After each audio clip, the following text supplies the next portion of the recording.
¿Alguna vez te has preguntado qué harías si las personas que más amas te trataran como si fueras invisible? ¿Si tu propia familia te convirtiera en su sirvienta? Yo me llamo Silvia Ramírez, tengo 68 años, y durante mucho tiempo creí que el amor de madre significaba aguantar cualquier cosa, que ser abuela era sinónimo de servir sin esperar nada a cambio, que mi lugar en este mundo era hacerme chiquita para que otros brillaran. Pero ese día del bautizo de mi nietecito, cuando me pusieron un delantal y me dijeron que sirviera las copas mientras ellos brindaban con sus amistades, algo dentro de mí se rompió. O mejor dicho, algo finalmente despertó. Y cuando llegó el momento del brindis, cuando todos levantaron sus copas de champán francés en mi casa, solté las palabras que llevaba guardando por meses. Las palabras que cambiarían todo para siempre. Pero antes de contarte cómo llegué a ese momento, déjame pedirte algo que me ayudaría muchísimo. Mira, estas historias que compartimos aquí son completamente gratuitas, son reales, vienen del corazón, y lleva mucho trabajo traértelas con todos los detalles. Si apenas vas empezando a escuchar, te pido de todo corazón que te suscribas a este canal y actives la campanita. No te imaginas cuánto nos ayuda, y así no te pierdes ninguna de estas historias que pueden resonar con tu propia vida. También, si puedes darle like a este video, te lo agradecería infinito. Sé que parece una cosita de nada, pero ese simple clic hace que más personas puedan encontrar estas historias. Y por favor, déjame un comentario contándome qué piensas, si has vivido algo parecido, o simplemente de qué ciudad o país nos estás escuchando. Me encanta saber que hay una comunidad real detrás de cada una de estas voces. Tu apoyo hace que este canal crezca y que podamos llegar a más mujeres que necesitan saber que no están solas. Muchas gracias de verdad por estar aquí. Ahora sí, déjame contarte mi historia desde el principio. Nací en 1956, en Guadalajara, Jalisco, en una colonia que en esos tiempos era considerada de las buenas, pero no de las mejores.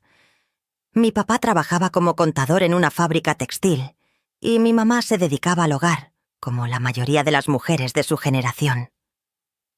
Éramos 5 hermanos, yo era la tercera, la única mujer entre puros hombres. Eso me marcó de muchas formas, porque desde chiquita aprendí que mi valor estaba en qué también podía servir a los demás. Mientras mis hermanos salían a jugar fútbol en la calle, yo ayudaba a mi mamá con la comida, con la ropa, con todo lo del hogar. No me quejo, así eran las cosas en esos años. Pero ahora que lo veo con la perspectiva que da el tiempo, me doy cuenta de que ahí empezó todo. La idea de que yo debía desaparecer un poquito para que otros estuvieran cómodos. Crecí en una casa de 3 recámaras en la colonia americana, cerca del Templo de San Francisco. Era una construcción de los años 40, con techos altos y pisos de mosaico que mi mamá mantenía impecables. Recuerdo el olor a cloro y jabón zote que siempre impregnaba el patio trasero, donde tendíamos la ropa. Los domingos íbamos a misa de 8 de la mañana sin falta, y después mi papá nos llevaba a tomar raspados de limón en el centro. Esos son recuerdos bonitos, de verdad. Pero también recuerdo las veces que mis hermanos dejaban sus platos sucios en la mesa y mi mamá me decía que los recogiera yo porque ellos tenían que estudiar. Recuerdo cuando cumplí 15 años y en lugar de una fiesta grande como las que tuvieron mis primas, mi papá me regaló una máquina de coser Singer, porque ya era tiempo de que aprendiera a hacer mi propio ajuar. Conocí a Ramiro, mi difunto esposo, cuando yo tenía apenas 19 años. Él era 6 años mayor que yo, trabajaba como supervisor en una constructora y me conquistó con su forma de hablar tan segura de las cosas. En esos años, 1975, una se casaba joven y sin pensarlo mucho. Ramiro me pareció un buen hombre, trabajador, responsable, No era de esos que te llenaban de palabras bonitas ni de detalles románticos, pero cumplía. Y eso me decían todos. Era lo importante. Nos casamos en junio del 76, en la parroquia de Nuestra Señora del Carmen. Yo llevaba un vestido que mi mamá y yo hicimos en 3 meses, de satín blanco con mangas largas y un velo que había sido de mi abuela. La fiesta fue en el patio de la casa de mis papás, con mariachi, birria y el tequila que mi papá había guardado por años. Los primeros años de casados vivimos en un departamento chiquito en la colonia Santa Teresita. Ramiro ganaba bien y yo me dedicaba a la casa. Intentamos tener hijos de inmediato, como se esperaba, pero no llegaban. Año tras año pasaba y nada. Me hice 1000 estudios. Fui con doctores, con curanderas, con quien me recomendaran. Todos me decían cosas distintas, que si mis trompas estaban cerradas, que si mis ovarios no funcionaban bien, que si era cosa de nervios. Las comadres del edificio me miraban con lástima, y mi suegra, Dios la tenga en su gloria, me dejaba caer comentarios como que seguramente el problema era mío porque los hombres de su familia eran muy fértiles. Cada cumpleaños, cada Navidad, cada reunión familiar era un recordatorio de mi fracaso. Hasta que en 1984, después de 8 años de matrimonio, quedé embarazada de Héctor. No te puedo explicar la felicidad que sentí cuando el doctor me confirmó el embarazo. Lloré durante 3 días seguidos, pero de pura alegría. Ramiro estaba contentísimo también, aunque él lo demostraba menos. Compró una cuna de madera que barnizó él mismo, y yo tejí cobijitas y ropita durante todos los 9 meses. Héctor nació el 12 de marzo de 1985, un bebé sanote de 3 kilos 600 gramos, que lloraba con fuerza y chupaba leche como si tuviera prisa por crecer. Desde el primer momento en que lo cargué, supe que haría cualquier cosa por ese niño. Cualquier cosa. Y creo que ahí estuvo el error, porque no me di cuenta de que hay una diferencia entre amar a tu hijo y convertirte en su alfombra. Ramiro y yo nos matamos trabajando para darle lo mejor a Héctor. Ramiro seguía en la construcción y eventualmente logró poner su propia empresa chiquita. Yo, además de cuidar la casa y al niño, empecé a hacer costuras por encargo. Arreglaba ropa, hacía vestidos para quinceañeras, uniformes escolares. Me la pasaba en esa máquina de coser que mi papá me había regalado hacía años, trabajando hasta la madrugada mientras Héctor dormía. Todo el dinero extra que ganaba lo ahorraba religiosamente. No gastaba ni un peso en mí. Mi ropa era la misma de años atrás, arreglada y remendada 1000 veces. No me compraba cremas, ni perfumes, ni nada que no fuera estrictamente necesario. Todo era para Héctor, para su escuela privada, para sus clases de natación, para su ropa de marca que sus amiguitos usaban. En 1992, cuando Héctor tenía 7 años, Ramiro cerró un negocio grande. Una constructora importante le encargó la supervisión de un fraccionamiento completo. Fue un contrato que nos cambió la vida económicamente. De repente teníamos dinero de verdad, no solo para vivir bien, sino para ahorrar, para invertir. Ramiro compró un terreno grande en una zona que estaba empezando a desarrollarse, en lo que hoy es Puerta de Hierro. En esos años no era nada del otro mundo. Todavía había muchos terrenos baldíos por ahí. Pero Ramiro tenía ojo para esas cosas. Me decía que en unos años esa zona valdría oro. Y tuvo razón.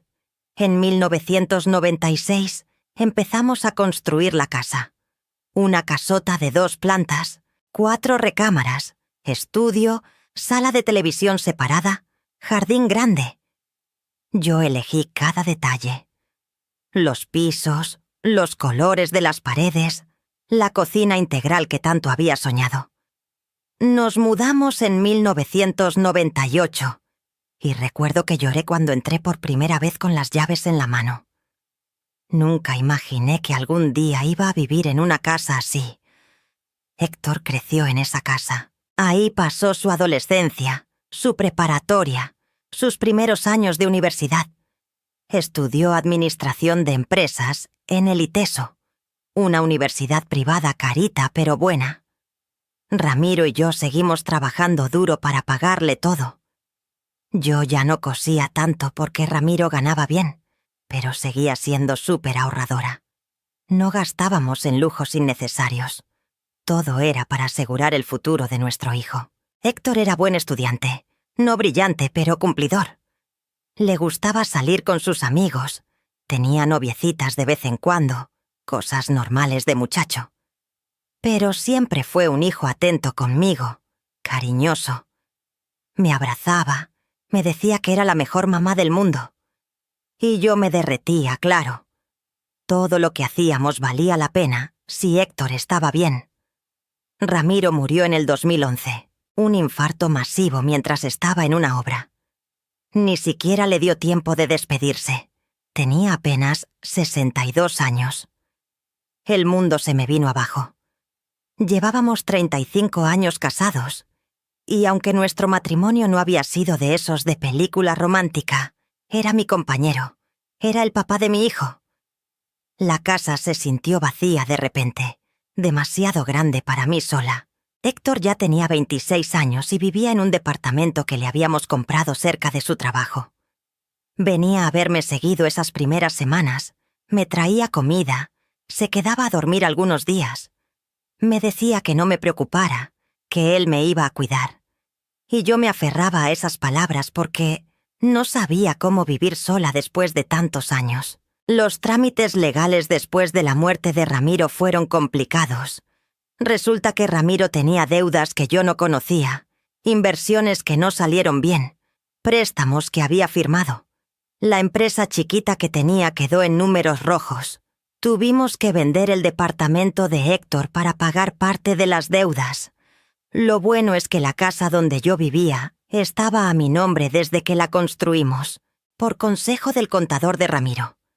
En ese entonces me pareció raro, pero Ramiro insistió en que era mejor así por cuestiones fiscales. Gracias a eso, la casa se salvó. Se quedó como mi patrimonio, mi única seguridad económica.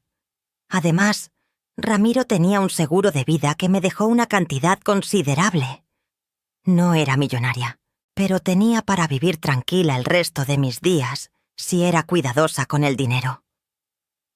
Héctor se regresó a vivir conmigo después de que vendimos su departamento. Me dijo que de todas formas no tenía sentido que yo viviera sola en esa casota. Yo me alegré, la verdad. Tener a mi hijo conmigo de nuevo me hacía sentir menos sola. Él trabajaba en el corporativo de una empresa de telecomunicaciones, ganaba bien, y me ayudaba con los gastos de la casa, aunque yo le decía que no era necesario. Yo tenía mi pensión de viuda y el dinero del seguro bien invertido. No necesitaba que él me mantuviera. Pero Héctor insistía, y yo aceptaba porque me gustaba sentir que seguíamos siendo un equipo. En el 2013, Héctor conoció a Lorena en una conferencia de trabajo. Ella tenía 30 años, era gerente en una empresa de mercadotecnia. Venía de una familia bien acomodada, del lado de Zapopan. Cuando Héctor me la presentó, noté de inmediato que era de esas mujeres que están acostumbradas a que todo el mundo se acomode a ellas. Llegó a mi casa con tacones altísimos y un bolso de marca que probablemente costaba más que mi guardarropa completo. Me saludó de beso en la mejilla, pero sin realmente mirarme, como quien cumple con un trámite.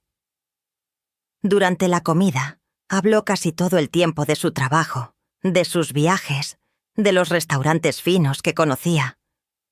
Héctor la miraba embobado, riéndose de todos sus comentarios. Yo sonreía y asentía, pero algo en mi estómago no se sentía bien. Lorena y Héctor empezaron a salir formalmente. Ella venía seguido a la casa, pero siempre con esa actitud de estar de visita en un lugar que estaba por debajo de sus estándares. Un día me dijo, con una sonrisita que no me gustó nada, que la casa era muy linda pero que estaba un poco anticuada, que necesitaba una renovación moderna. Yo no dije nada, solo sonreí. Otra vez llegó con una amiga suya, y las dos estuvieron cuchicheando en la sala mientras yo les servía café. Alcancé a oír que la amiga le decía algo de que qué suerte que la casa era tan grande, porque iban a poder hacer muchas cosas cuando se casaran. Sentí un escalofrío, pero me dije a mí misma que estaba exagerando, que eran solo comentarios tontos de muchachas. Se casaron en junio del 2014, en una boda que los papás de Lorena casi pagaron completa. Fue en un jardín súper elegante, con más de 300 invitados, banda en vivo, comida gourmet. Yo me senté en la mesa principal con mi vestido azul marino que había mandado hacer especialmente, sintiéndome pequeñita entre tanta gente elegante. Los papás de Lorena, don Arturo y doña Marcela, me trataron con cortesía, pero con esa distancia que te hace sentir que no eres del mismo nivel. Durante el brindis, don Arturo hizo un discurso largo hablando de cómo su princesa merecía lo mejor y cómo Héctor era un joven con futuro prometedor. No mencionó nada de mí ni de Ramiro, como si Héctor hubiera salido de la nada. Después de la boda, Héctor y Lorena se fueron de luna de miel a Europa por 3 semanas.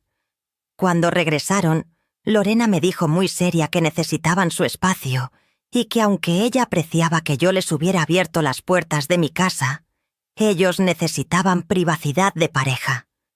Héctor me lo comunicó esa misma noche. Me dijo que iban a buscar un departamento para rentar, que no me preocupara, que seguiríamos viéndonos todo el tiempo. Yo asentí y les dije que claro, que lo entendía perfectamente. Pero por dentro me dolió. Me dolió mucho quedarme sola otra vez en esa casa grande. Los primeros meses después de que se fueron, Héctor venía a verme cada semana.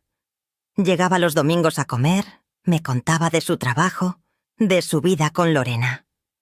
Yo le preparaba sus platillos favoritos, el mole que le encantaba, las enchiladas que había perfeccionado en años. Él se llevaba tuppers con comida para toda la semana. Lorena nunca venía con él a esas comidas. Siempre tenía algo que hacer. Una reunión con amigas, yoga, el spa. Héctor me explicaba que ella trabajaba mucho y necesitaba sus momentos de relajación. Yo asentía y no decía nada, aunque por dentro me daba cuenta de que Lorena simplemente no quería pasar tiempo conmigo. En el 2015, Lorena quedó embarazada. Héctor me dio la noticia por teléfono, súper emocionado. Yo también me puse contentísima. Iba a ser abuela. Después de tantos años de esperar, iba a conocer a mi nieto o nieta. Le pregunté a Héctor si necesitaban algo, si podía ayudarles en algo. Él me dijo que todo estaba bajo control, que los papás de Lorena ya les habían ofrecido pagarles muchas cosas. Durante el embarazo, vi poco a Lorena. Héctor seguía viniendo algunos domingos, pero cada vez menos frecuente. A veces pasaban 2 o 3 semanas sin que viniera. Cuando le marcaba por teléfono, siempre tenía prisa. Me decía que estaba muy ocupado con el trabajo y con atender a Lorena, que estaba con muchos malestares del embarazo. Mateo, mi nietecito, nació en marzo del 2016. Un bebé hermoso de ojos grandes y carita redonda. Cuando fui al hospital a conocerlo, Lorena estaba rodeada de su mamá, sus hermanas, sus amigas. Todas hacían ruido, tomaban fotos, se pasaban al bebé. Yo me quedé parada en una esquina del cuarto, esperando mi turno. Cuando finalmente pude cargarlo, Lorena me dijo que tuviera cuidado con su cabecita, con un tono como si yo fuera a romperlo.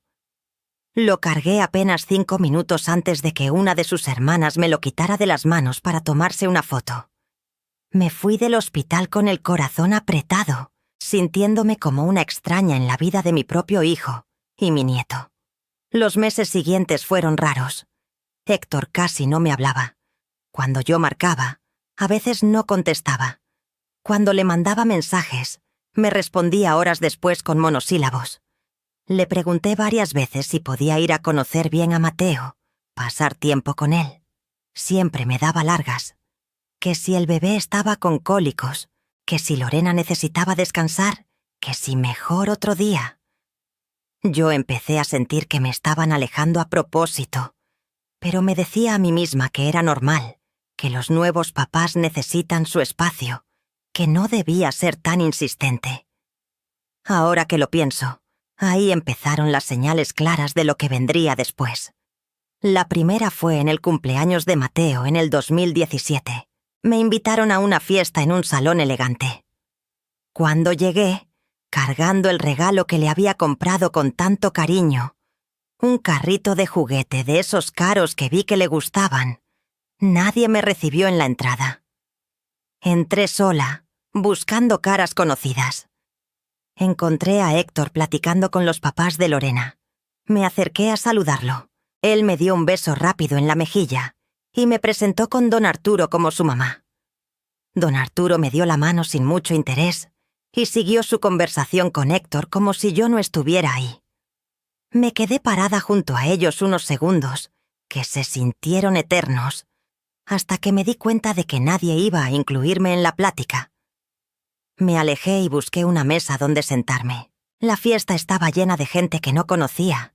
Amigos de Lorena, familia de Lorena, compañeros de trabajo de ambos. Yo era la única que estaba sola.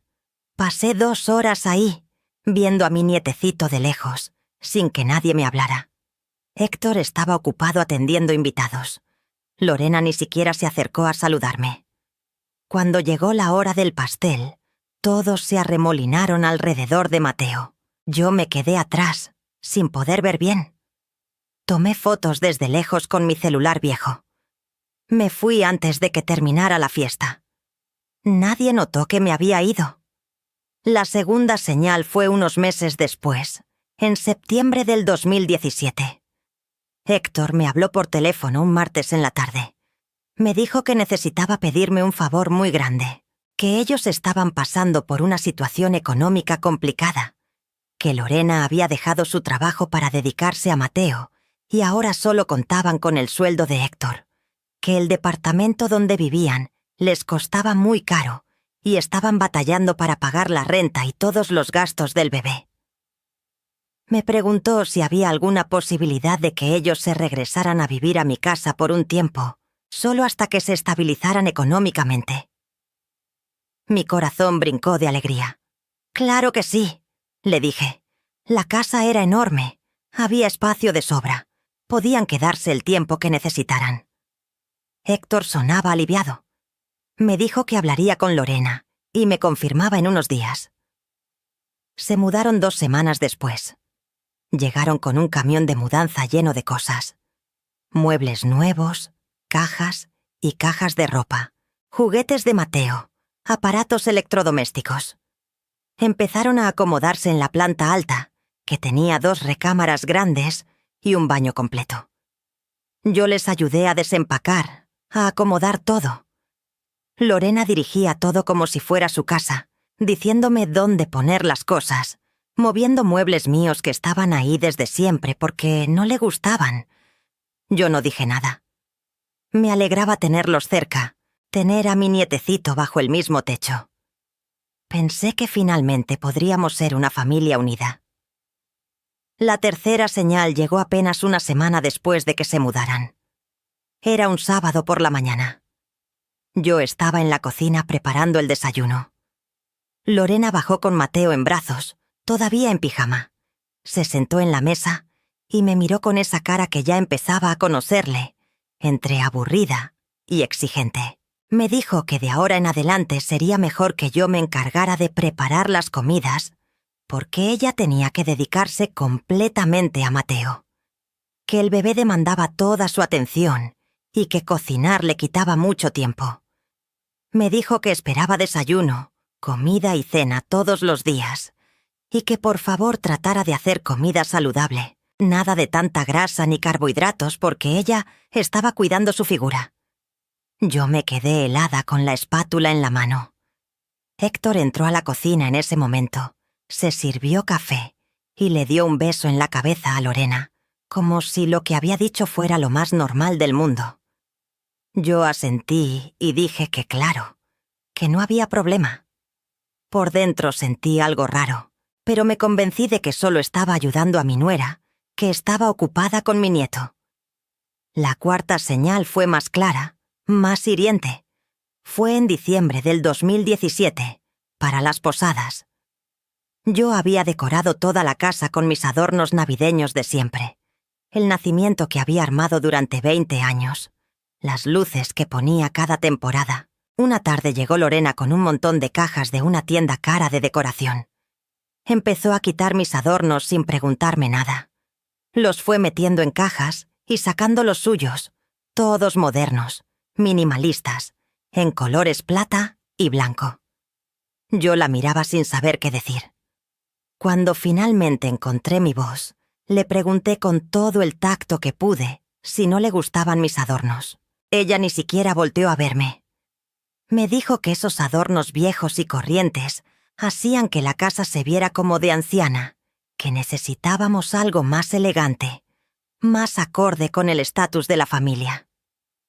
Sentí como si me hubieran dado una cachetada. Mis adornos no eran viejos y corrientes, eran mis recuerdos, mi historia. Cada figura del nacimiento tenía una historia, cada esfera del árbol la había comprado en un momento especial. Pero no dije nada. Subí a mi recámara y me puse a llorar callada, para que nadie me oyera. La quinta señal fue en febrero del 2018. Lorena organizó una reunión con sus amigas en mi sala. Ese día me trataron literalmente como si fuera la sirvienta. Lorena me despertó a las 7 de la mañana para decirme que necesitaba que preparara botanas, que hiciera café, que la casa estuviera impecable porque venían sus amigas del club. Pasé todo el día cocinando, limpiando, arreglando. Cuando llegaron sus amigas a las 4 de la tarde, yo les abrí la puerta, les tomé sus abrigos, les serví las bebidas. Ninguna me saludó como igual. Me hablaban con ese tono que usas con el personal de servicio, amable pero distante. Me pedían más café, más servilletas, que subiera el aire acondicionado, que lo bajara. Estuve de pie toda la tarde sirviéndoles mientras ellas platicaban de sus vidas, de sus viajes, de sus esposos. Desde la cocina alcanzaba a oír a Lorena presumir de la casa, de lo grande que era, de lo bien ubicada. No la escuché mencionar ni una sola vez que la casa era mía. Cuando se fueron, ni siquiera me dieron las gracias. Lorena sí, pero de esa forma mecánica, sin realmente verme. La sexta señal me dolió en el alma. Fue en mayo del 2018, en el Día de las Madres. Yo me desperté ilusionada ese día, pensando que Héctor y Lorena me prepararían algo especial, aunque fuera un desayuno sencillo. Pero no. Pasó la mañana y nadie bajó. Finalmente bajé yo a prepararme algo. Héctor apareció como a las 11, me dio un beso rápido y un abrazo. Me dijo feliz Día de las Madres. Yo esperé algo más, una tarjeta, un detalle. No hubo nada.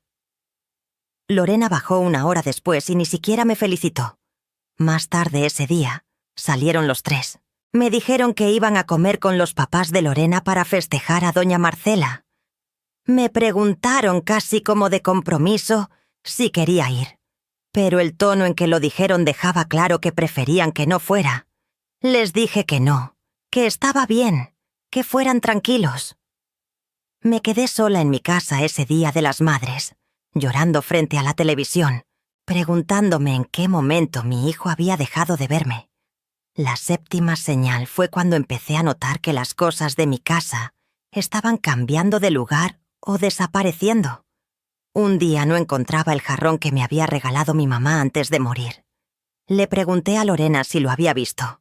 Me dijo con toda naturalidad que lo había guardado en el cuarto de las cosas viejas, porque se veía horrible en la sala. Otro día mis fotos familiares, las que tenía en marcos en la sala desde hacía años, desaparecieron. En su lugar había fotos de Lorena y Héctor de su boda, de Mateo, de la familia de Lorena. Cuando le pregunté por mis fotos, me dijo que estaban guardadas, que hacían que la sala se viera muy cargada. Poco a poco mi casa dejó de parecerse a mi casa. Se fue convirtiendo en la casa de ellos, con mis cosas arrinconadas en cuartos traseros. La octava y última señal, la que debió haberme hecho reaccionar mucho antes, fue cuando escuché una conversación que no debía haber escuchado. Era una noche de julio del 2018. Yo había subido a mi cuarto temprano porque me dolía la cabeza. Como a las 10 de la noche bajé por un vaso de agua. Al pasar por la sala, escuché voces. Eran Héctor y Lorena hablando. Me detuve sin querer, detrás de la pared. Lorena le estaba diciendo a Héctor que necesitaban hacer algo con la situación de la casa, que mientras la casa estuviera a mi nombre, ellos no podían hacer nada, que necesitaban que yo se las pasara a nombre de Héctor, o al menos que hiciera un testamento dejando todo claro. Que sus papás les habían dicho que era peligroso vivir así, que si yo me moría sin testamento todo se podía complicar. Héctor le respondió que no sabía cómo sacar el tema conmigo, que yo era muy terca con esas cosas. Lorena le dijo que buscara la manera, que yo ya estaba grande y que era mejor tener todo en orden. Sentí que el piso se abría bajo mis pies. Mi propio hijo, el hijo que había criado con tanto amor y sacrificio, estaba planeando cómo quitarme mi casa. Me fui a mi cuarto en silencio, con el corazón rompiéndose en pedacitos. ¿Sabes qué es lo más triste de todo? Que durante todos esos meses, desde que se mudaron hasta ese momento, yo seguía encontrándoles justificaciones a cada cosa. Me decía a mí misma que era normal que Lorena quisiera organizar la casa a su manera, que estaba acostumbrada a cierto estilo de vida. Me decía que era normal que Héctor estuviera ocupado, que tenía mucho trabajo y responsabilidades. Me decía que yo estaba siendo exagerada, sensible, que las cosas no eran tan graves como yo las sentía. Pero esa noche, escuchando cómo hablaban de mi casa, de mi patrimonio, como si ya fuera de ellos, algo dentro de mí finalmente abrió los ojos. Y supe que tenía que hacer algo. Si estás escuchando esto y te sientes identificada, si estás pasando por algo parecido, por favor dame un like y comenta qué harías tú en mi situación. Tu apoyo significa más de lo que imaginas, y compartir estas historias ayuda a que más mujeres sepan que no tienen que aguantar para siempre. Después de esa noche, todo cambió para mí. No de inmediato por fuera, pero sí por dentro. Fue como si un velo se hubiera caído de mis ojos y finalmente pudiera ver la realidad que había estado negando durante tanto tiempo. Me senté en mi cama esa madrugada, sin poder dormir, repasando mentalmente cada una de las señales que había ignorado. Las palabras de Lorena diciéndome que decorara distinto, las veces que me trataron como sirvienta, el día de las madres que pasé sola, las fotos mías que desaparecieron, y sobre todo, esa conversación que acababa de escuchar. Mi hijo hablando de mi casa como si ya fuera suya. Los días siguientes fueron muy difíciles. Yo seguía haciendo todo lo que hacía siempre. Me levantaba temprano, preparaba el desayuno, limpiaba, cocinaba, lavaba ropa. Pero ahora lo hacía en automático, con mi mente en otro lado. Los miraba distinto. Observaba cómo Lorena me hablaba, el tono que usaba. Notaba cómo Héctor evitaba mi mirada cuando le pedían cosas. Veía cómo los dos se sentaban en mi sala, en mis muebles, viendo mi televisión, comiendo mi comida, viviendo en mi casa, mientras planeaban cómo quedarse con todo. Una tarde de agosto, mientras ellos habían salido, me puse a buscar todos los papeles importantes de mi casa. Los saqué de la caja fuerte que tenía en mi closet. Ahí estaba la escritura de la propiedad, a mi nombre. Ahí estaban los papeles de las inversiones que había hecho con el dinero del seguro de Ramiro. Los estados de cuenta de mis ahorros. Me senté en el piso de mi recámara y revisé todo con cuidado. Hice cuentas mentales. Si seguía viviendo como vivía, sin gastos excesivos. Mi dinero me alcanzaba perfectamente para el resto de mi vida. No necesitaba de nadie. La casa era mía, legal y completamente. Nadie me la podía quitar así nomás. Sentí un alivio enorme al confirmar eso, pero también sentí una tristeza profunda. ¿En qué momento había llegado a necesitar confirmar que mi propio hijo no podía robarme mi patrimonio? En septiembre del 2018, Héctor finalmente tocó el tema. Fue un domingo en la tarde, después de la comida. Lorena se había llevado a Mateo a la habitación para su siesta. Héctor se quedó conmigo en la mesa mientras yo recogía los platos. Me dijo, como sin darle importancia, que habían estado pensando en el futuro de la familia, que sería bueno tener las cosas claras legalmente, por si acaso pasaba algo. Que a mi edad, aunque me viera muy bien, era importante tener todo en orden. Yo dejé los platos en el fregadero y me volteé a verlo. Le pregunté qué exactamente tenía en mente. Él tartamudeó un poco, algo raro en él. Me dijo que sería bueno que yo hiciera un testamento, o incluso que considerara poner la casa a su nombre, ya que total, él era mi único hijo, y algún día sería suyo de todas formas. Que así se evitarían impuestos y trámites complicados cuando yo faltara. Me quedé callada unos segundos que se sintieron larguísimos. Mi hijo me estaba pidiendo descaradamente que le regalara mi casa. Respiré profundo y le dije que lo iba a pensar, que era algo muy importante y necesitaba tiempo. Él sonrió, me dio un abrazo, me dijo que no había prisa, que solo era para ir organizándolo. Pero yo había visto ese brillo en sus ojos cuando mencionó lo de evitar impuestos. Había escuchado el ensayo en sus palabras, como si las hubiera practicado, y supe que esto no había sido idea suya, sino de Lorena y su familia. Esa misma semana fui a ver a mi abogado, el licenciado Villalobos, el mismo que había ayudado a Ramiro con los papeles de la casa hacía años. Le conté toda la situación sin omitir detalles. Le expliqué que mi hijo y mi nuera vivían conmigo, que me habían presionado para que pusiera la casa a nombre de Héctor, y que yo no confiaba en que no fueran a echarme de mi propia casa en cuanto tuvieran la propiedad. El licenciado me escuchó con atención, moviendo la cabeza con gesto serio. Me dijo que había visto muchos casos así, más de los que yo imaginaba. Familias que se aprovechaban de adultos mayores, que los despojaban de su patrimonio. Me explicó que por ningún motivo debía transferir la propiedad, que mientras la casa estuviera a mi nombre, nadie podía sacarme de ahí. Pero después me dijo algo que no esperaba. Me preguntó si Héctor estaba al corriente con los gastos de la casa. Le dije que no, que yo pagaba todo. Predial, agua, luz, gas, internet, el mantenimiento. Todo salía de mis cuentas.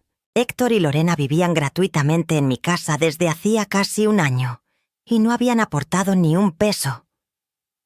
El licenciado asintió y me sugirió algo que me dejó pensando. Me dijo que podía hacer un documento legal estableciendo que ellos vivían en mi casa bajo un acuerdo de comodato, lo cual básicamente significa que yo les prestaba el espacio gratuitamente, pero que podía pedirles que se fueran en cualquier momento. También me sugirió que empezara a cobrarles renta, o que al menos documentara todos los gastos que yo estaba cubriendo, por si acaso las cosas se ponían feas y necesitaba demostrar que ellos me debían dinero. Esa idea se me quedó metida en la cabeza durante días. Me parecía terrible tener que llegar a eso con mi propio hijo, pero también me parecía terrible lo que ellos me estaban haciendo. Decidí esperar un poco más, darles una oportunidad, ver si las cosas mejoraban. Qué ingenua fui. Las cosas no mejoraron, empeoraron. En octubre del 2018, Lorena anunció que estaba embarazada de nuevo. Héctor estaba felicísimo. Yo también me alegré por ellos, porque amo a mis nietos. Pero una parte de mí se preocupó. Ahora iban a ser más personas viviendo en mi casa, más demandas, más gastos. Durante los siguientes meses, el trato de Lorena hacia mí se volvió aún más mandón. Me decía exactamente qué cocinar, a qué hora, cómo. Me pedía que cuidara a Mateo mientras ella iba al ginecólogo, a sus clases de yoga prenatal, a reuniones con amigas. Yo lo hacía porque amaba a mi nieto, pero me dolía que me trataran como niñera contratada en lugar de como la abuela. Héctor prácticamente había dejado de hablarme de cosas importantes. Ya no compartíamos comida solo nosotros dos. Ya no me contaba de su trabajo o sus preocupaciones. Se había distanciado tanto que a veces me preguntaba si recordaba que yo era su mamá. Lorena era quien mandaba en todo, y él solo obedecía. Yo me había vuelto invisible en mi propia casa, una sombra que cocinaba, limpiaba y servía. Mi segunda nieta, Valeria, nació en junio del 2019. Otra bebé hermosa, igualita a Mateo. Esta vez ni siquiera fui al hospital hasta que ya había nacido, porque Lorena específicamente pidió que solo su familia estuviera presente durante el parto. Cuando finalmente me dejaron verla, fue una visita de 15 minutos donde apenas pude cargarla. La familia de Lorena ocupaba todo el cuarto, todas las sillas, todo el espacio. Yo me paré en un rincón, sonriendo para no mostrar lo mucho que me dolía. Los meses después del nacimiento de Valeria fueron un infierno. Ahora eran 2 bebés en la casa, 2 niños que lloraban, que necesitaban atención constante. Lorena estaba abrumada. ¿Y adivina a quién le tocaba ayudar con todo? A mí, claro. Me despertaba en las madrugadas cuando Valeria lloraba porque Lorena me gritaba que la bebé tenía hambre y necesitaba que le calentara el biberón. Me pasaba las tardes cuidando a Mateo mientras Lorena atendía a la bebé. Cocinaba para todos, limpiaba lo que ensuciaban. Mi vida completa giraba alrededor de servirles. Un día de noviembre del 2019, tuve una gripa muy fuerte. Me sentía pésimo, con fiebre y dolor de cuerpo. Me quedé en cama porque de plano no podía levantarme. Lorena subió a mi cuarto esa tarde, no a preguntarme cómo estaba, sino a reclamarme que no había preparado la comida, que Héctor llegaría en cualquier momento del trabajo con hambre. Le dije que me sentía muy mal, que si podían pedir algo de comer ese día. Se enojó. Me dijo que era un egoísmo de mi parte ponerme enferma justo cuando ella necesitaba ayuda con 2 niños chiquitos, que me tomara una pastilla y me levantara para hacer algo de cenar. Me quedé en shock. ¿De verdad me estaba reclamando por estar enferma? Pero me levanté. Con todo y la fiebre, bajé y calenté unas quesadillas. No iba a darles el gusto de verme derrotada, aunque por dentro me estaba muriendo de coraje y tristeza. En enero del 2020 empezó la pandemia, y eso hizo que la situación se pusiera 1000 veces peor. Héctor empezó a querer hacer home office, lo cual significaba que estaba todo el día en la casa. Lorena también estaba todo el día ahí con los niños. Y yo también. Todos encerrados en la misma casa, 24/7. No había escape. Los primeros meses de la pandemia fueron raros para todos, lo sé. Pero en mi caso fue una pesadilla. Cocinaba 3 comidas al día para 4 adultos y 2 niños. Limpiaba constantemente porque, con todos ahí, la casa se ensuciaba más rápido. Atendía las 1001 demandas de Lorena, que estaba desesperada encerrada con 2 bebés. Durante la pandemia también empecé a tener problemas de salud. Me detectaron presión alta en una visita al doctor que pude hacer entre semáforos. El doctor me recetó medicamento y me dijo que tenía que bajar mi nivel de estrés. Me reí amargamente cuando me lo dijo. ¿Bajar el estrés? Si mi vida entera era estrés. Pero no le conté nada de mi situación familiar. Me daba vergüenza admitir que mi propio hijo me trataba así. Para mediados del 2020, yo ya estaba completamente agotada, física y emocionalmente. Había envejecido 10 años en 2 años. Me veía al espejo y no reconocía a la mujer que me miraba de regreso. Tenía el pelo más blanco, más arrugas, los ojos cansados. Pero sobre todo, tenía una tristeza en la mirada que no podía esconder. Me sentía invisible, usada, sin valor. Había pasado toda mi vida trabajando, ahorrando, sacrificándome por mi familia. Y esto era lo que recibía a cambio. Una tarde de septiembre del 2020, mientras limpiaba la sala después de que Mateo había dejado todos sus juguetes tirados, me quebré. Empecé a llorar ahí, sola, con el recogedor en la mano. Lloré por todos los años que había aguantado. Por todas las veces que me había tragado mi dolor para no hacer olas. Por mi esposo que había muerto y me había dejado sola. Por mi hijo que se había convertido en un extraño. Por mi casa que ya no sentía mía. Lloré hasta que no me quedaron más lágrimas. Y cuando terminé de llorar, me limpié la cara, terminé de recoger los juguetes y tomé una decisión. Ya no iba a seguir así. No sabía cómo, pero tenía que hacer algo para recuperar mi vida, mi dignidad, mi casa. Octubre del 2020 fue el mes en que empecé a mover las piezas. Despacio, con cuidado, sin que nadie se diera cuenta. Lo primero que hice fue regresar con el licenciado Villalobos. Esta vez le pedí que me explicara todas mis opciones legales. ¿Qué podía hacer para protegerme, para asegurar que nadie me quitara mi casa? Y si era posible, para sacar a Héctor y Lorena de mi propiedad sin terminar en una batalla legal horrible. El licenciado me explicó varias cosas. Primero, que como la casa estaba a mi nombre y ellos no pagaban renta ni tenían ningún contrato formal, yo tenía todo el derecho de pedirles que se fueran. Sin embargo, me advirtió que tratándose de mi hijo, el asunto podía complicarse emocionalmente. Me sugirió que antes de llegar a lo legal, intentara hablar con Héctor, ponerle un ultimátum claro. O empezaban a contribuir económicamente y a tratarme con respeto. O tendrían que buscar otro lugar donde vivir. Pero yo sabía que eso no iba a funcionar. Conocía a mi hijo, conocía a Lorena. Si yo les decía algo así, se iban a hacer las víctimas, me iban a hacer sentir culpable, me iban a manipular, y probablemente yo iba a ceder, como siempre había cedido. No. Necesitaba algo más fuerte, algo definitivo. Le pregunté al licenciado si había alguna forma de hacer que ellos se quisieran ir por su propia voluntad, sin que yo fuera la mala del cuento. El licenciado se quedó pensando un rato largo. Después me preguntó cuánto tiempo llevaban viviendo en mi casa, sin pagar nada. Le dije que desde septiembre del 2017 ya llevaban 3 años completos. Me preguntó cuánto gastaba yo mensualmente en mantener la casa.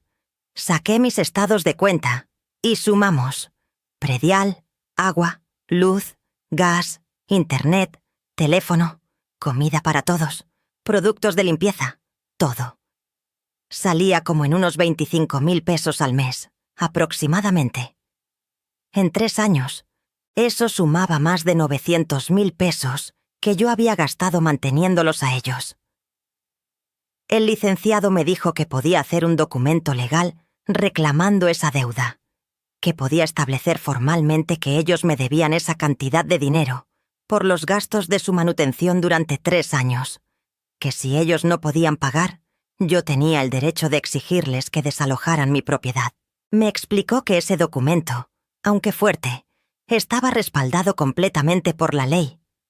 Yo los había mantenido económicamente, tenía todos los comprobantes, y ellos no tenían ningún derecho sobre mi propiedad. Pero me dio otra idea, una que en ese momento me pareció muy inteligente. Me dijo que si yo quería evitar un conflicto legal directo, podía hacer algo más sutil, podía comenzar a cobrarles renta mensual. No una cantidad enorme, pero sí algo justo, digamos unos 15 o 20.000 pesos al mes, que era menos de lo que costaría rentar una casa similar en la zona. Y si ellos se negaban o no podían pagar, ahí sí tenía yo base legal completa para exigir el desalojo. Esa idea me gustó. Le pedí que preparara un contrato de arrendamiento formal. Él me lo preparó en 2 semanas. Era un documento sencillo pero legal, estableciendo que Héctor y Lorena rentaban la planta alta de mi casa por 18.000 pesos mensuales, con servicios incluidos. El contrato especificaba que si no pagaban 2 meses consecutivos, yo tenía derecho a terminar el contrato y solicitar el desalojo inmediato. Guardé ese contrato en un cajón de mi buró, esperando el momento correcto para presentárselo. Sabía que no iba a ser fácil, sabía que se iban a enojar, pero ya estaba decidida.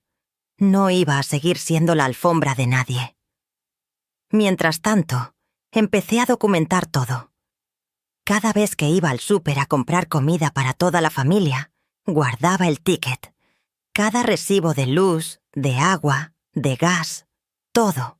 Abrí una libreta donde anotaba también las cosas que no tenían comprobante, como las veces que Lorena me mandaba comprar pañales o me pedía dinero para gasolina, y nunca me pagaba. Las veces que tenía que comprar medicinas para los niños. Todo lo escribía con fecha y cantidad.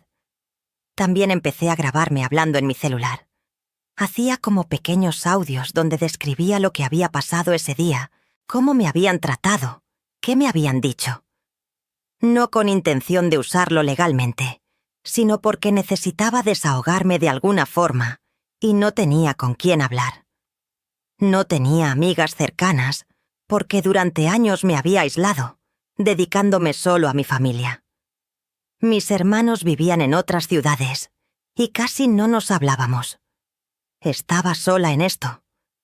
En diciembre del 2020, para las fiestas de fin de año pasó algo que terminó de convencerme de que tenía que actuar rápido.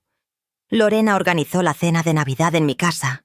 Invitó a toda su familia, sus papás, sus hermanas con sus esposos, sus sobrinos, como 20 personas. Me dijo que yo me encargaría de toda la comida, que ella se encargaría de decorar y de ser la anfitriona, pero que yo cocinara. Pasé 3 días cocinando. Hice pavo, pierna, ensaladas, ponche, rompope casero. Me gasté una fortuna en ingredientes, todo de mi dinero. La noche de Navidad, cuando llegaron todos los invitados, Lorena los recibió en la puerta como si fuera su casa. Les enseñó las decoraciones que había puesto. Presumió los platillos que había en la mesa, sin mencionar que yo los había preparado. Durante la cena, yo estuve en la cocina casi todo el tiempo, calentando comida, sirviendo, recogiendo platos. Cuando finalmente me senté a comer, quedaban solo las sobras. Nadie me había guardado nada. Comí sola en la cocina mientras en el comedor todos brindaban y reían. Héctor entró a la cocina en un momento para buscar más hielo. Lo vi pasar por mi lado sin siquiera mirarme, como si yo fuera parte de los muebles. Y ahí, en ese momento, viendo a mi hijo ignorarme completamente en la noche de Navidad, supe que no había vuelta atrás. Mi hijo ya no era mi hijo. Era el marido de Lorena, y yo no significaba nada para él. Después de Año Nuevo, en enero del 2021, saqué el contrato de arrendamiento que el licenciado había preparado. Me armé de valor, y una tarde que Lorena había salido con los niños, me senté con Héctor en la sala. Le dije que necesitábamos hablar de algo importante. Él dejó su celular a un lado con cara de fastidio, como si lo estuviera interrumpiendo de algo muy relevante. Le dije que había estado pensando mucho sobre la situación de la casa, que ellos llevaban más de 3 años viviendo ahí sin contribuir económicamente, que yo entendía que al principio habían tenido problemas de dinero, pero que ya había pasado mucho tiempo, que mis gastos habían aumentado muchísimo desde que ellos vivían ahí, y que yo necesitaba que empezaran a ayudar. Saqué el contrato y se lo puse enfrente. Le expliqué que era un contrato de renta justo, mucho más barato que lo que pagarían en cualquier otro lado. La cara de Héctor pasó de sorpresa a enojo en cuestión de segundos. Me preguntó que si estaba hablando en serio, que cómo se me ocurría cobrarles renta, que él era mi hijo, que esa casa algún día iba a ser suya de todas formas. Le respondí con calma, aunque me temblaba la voz, que mientras yo estuviera viva, la casa era mía, y que si ellos querían seguir viviendo ahí, necesitaban contribuir como cualquier adulto responsable lo haría. Héctor se levantó furioso. Me dijo que yo me había vuelto loca, que él no iba a firmar ningún contrato, que cómo me atrevía a tratarlo como a un extraño. Subió las escaleras hecho una furia y escuché cómo le contaba todo a Lorena. Los gritos de ella se oyeron por toda la casa. Los siguientes días fueron horribles. Héctor y Lorena no me hablaban. Cuando entraba a una habitación, se salían. Si les hacía comida, la dejaban ahí sin tocarla y pedían comida por aplicación. Me trataban como si yo fuera el monstruo más terrible del mundo por atreverse a pedir que pagaran por vivir en mi casa. Una semana después, don Arturo, el papá de Lorena, tocó a mi puerta. Héctor lo había mandado llamar para que hablara conmigo. Don Arturo entró a mi sala con esa actitud de hombre importante, acostumbrado a que todos le hagan caso. Me habló con condescendencia, como explicándole algo a una niña tonta. Me dijo que lo que yo estaba haciendo estaba mal, que una madre no le cobra a su hijo, que yo tenía una casa enorme, más que suficiente para todos, y que era mi obligación ayudar a mi familia. Que él jamás le haría algo así a sus hijas. Respiré profundo y le respondí que con todo respeto, él no conocía mi situación completa. Que yo había mantenido a su hija y a mi hijo durante más de 3 años, sin recibir ni un gracias. Que me trataban como empleada en mi propia casa. Que si él era tan generoso con sus hijas, qué bueno, pero que yo ya no estaba dispuesta a seguir siendo usada. Don Arturo se enojó. Me dijo que yo era una malagradecida, que mi hijo me había dado la dicha de ser abuela, y yo lo pagaba así. Se fue dando un portazo. Esa noche, Héctor subió a mi cuarto, tocó la puerta y entró sin esperar respuesta. Se sentó en el borde de mi cama y me dijo que habláramos como adultos. Me dijo que entendía que yo estuviera molesta, que tal vez Lorena y él no habían sido lo suficientemente atentos conmigo, que iban a cambiar, a tratarme mejor, pero que por favor no insistiera con lo de la renta, que él ganaba bien pero no tanto como para pagar renta de 18,000 pesos, más los gastos de los niños, y todavía ahorrar. Me suplicó que lo reconsiderara. Por un momento, viendo a mi hijo ahí sentado con cara de preocupación genuina, sentí que mi resolución se tambaleaba. Quería creerle.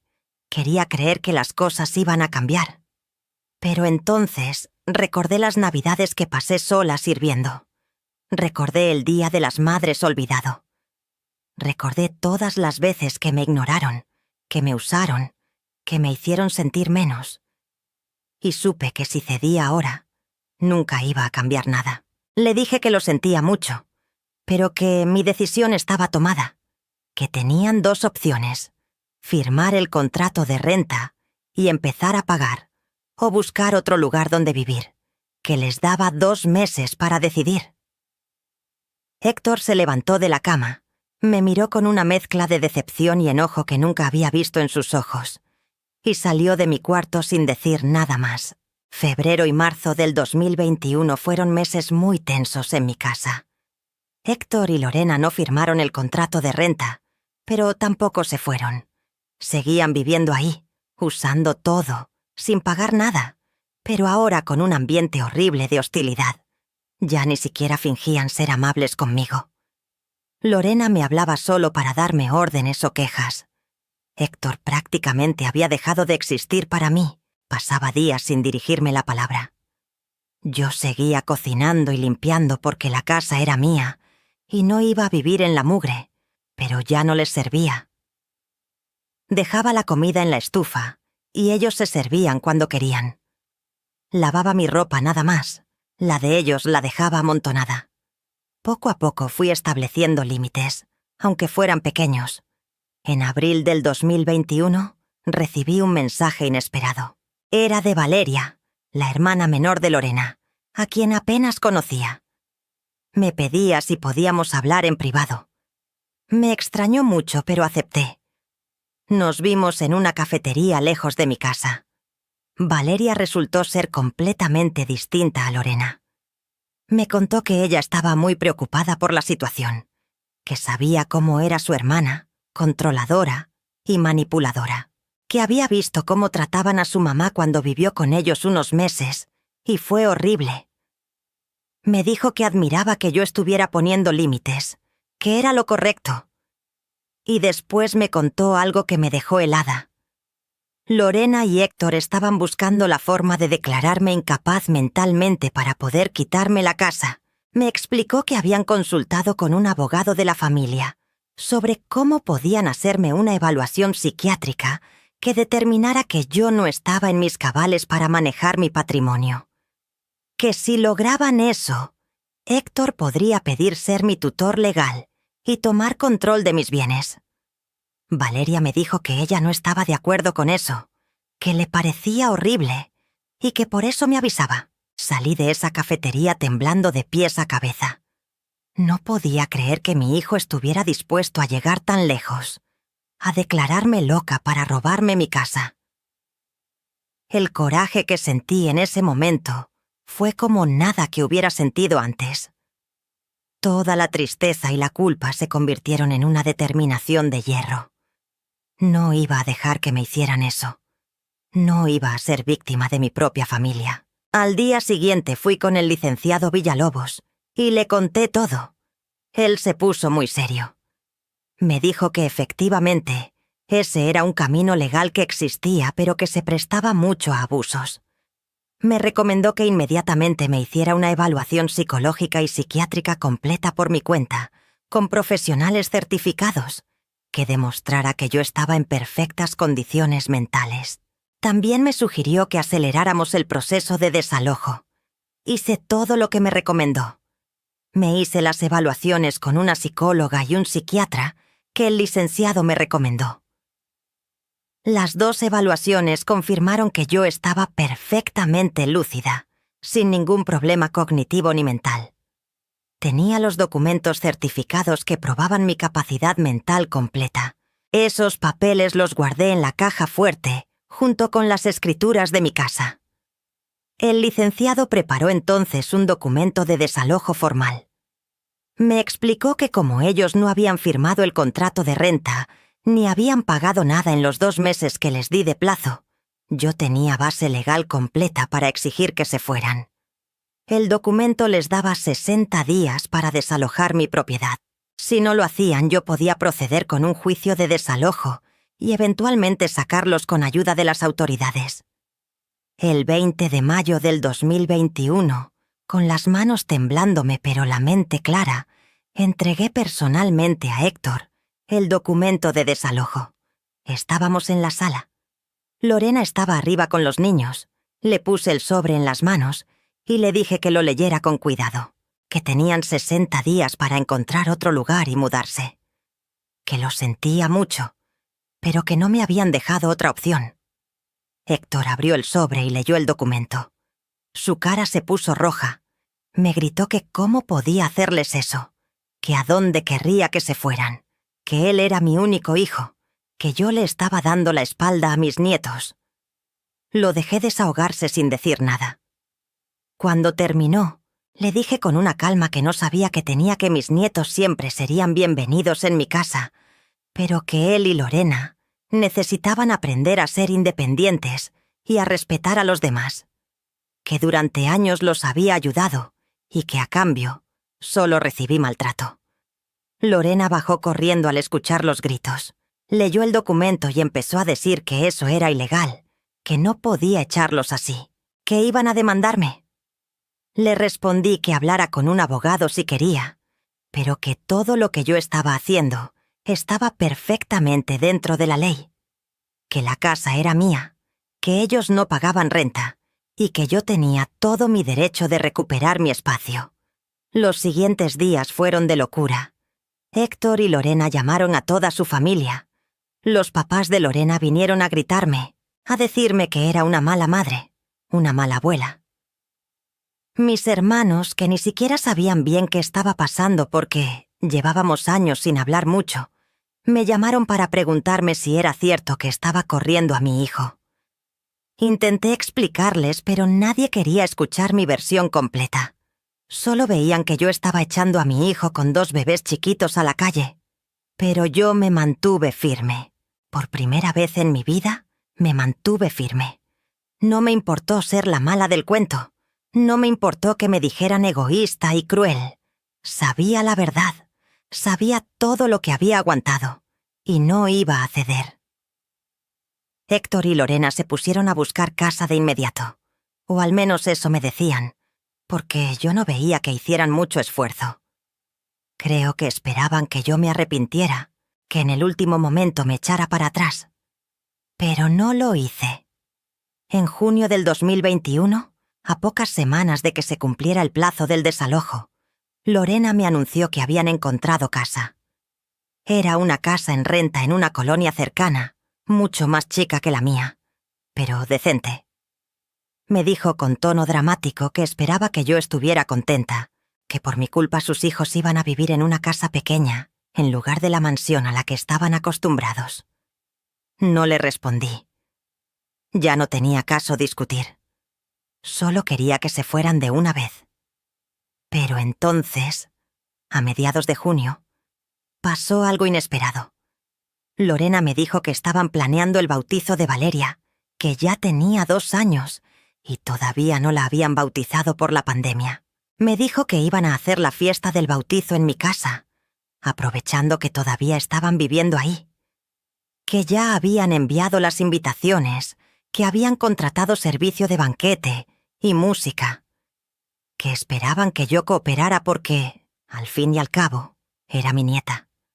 Me quedé en shock. De verdad pensaban hacer una fiesta en mi casa, la casa de la que los estaba desalojando, como si nada. Le dije que me parecía muy mala idea, que mejor buscaran otro lugar. Lorena se enojó. Me dijo que las invitaciones ya estaban mandadas, que todo estaba pagado y organizado, que era muy tarde para cambiar de lugar, que si yo no quería que fuera en mi casa, tendría que pagarles el costo de rentar otro lugar, que eran como 50.000 pesos. Héctor intervino. Me dijo que solo era una fiesta, un día. Que después de eso se irían sin drama. Que me lo pedían por los niños, que eran inocentes en todo esto. Y yo, por mis nietos, acepté. Accedí a que hicieran el bautizo en mi casa. Pero les puse una condición, que inmediatamente después de la fiesta se mudaran. Sin pretextos, sin más demoras. Aceptaron. El bautizo estaba programado para el 3 de julio del 2021. Las semanas previas, mi casa se convirtió en un caos de preparativos. Lorena contrató gente para que decorara el jardín con carpas, mesas, sillas elegantes.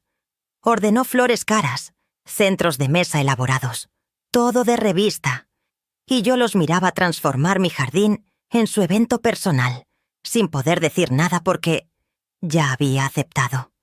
La mañana del 3 de julio, me levanté temprano como siempre. Me arreglé con un vestido sencillo pero bonito.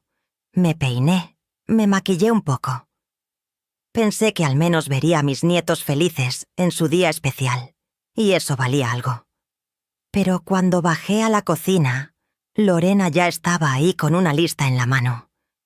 Me dijo que necesitaba que ayudara con varias cosas durante la fiesta, que la gente del banquete iba a llegar tarde y necesitaba que yo pusiera las botanas en las mesas, que cuando llegaran los invitados, si podía ayudar recibiendo los regalos y acomodándolos en un lugar, que durante la comida estuviera pendiente por si faltaba algo en las mesas.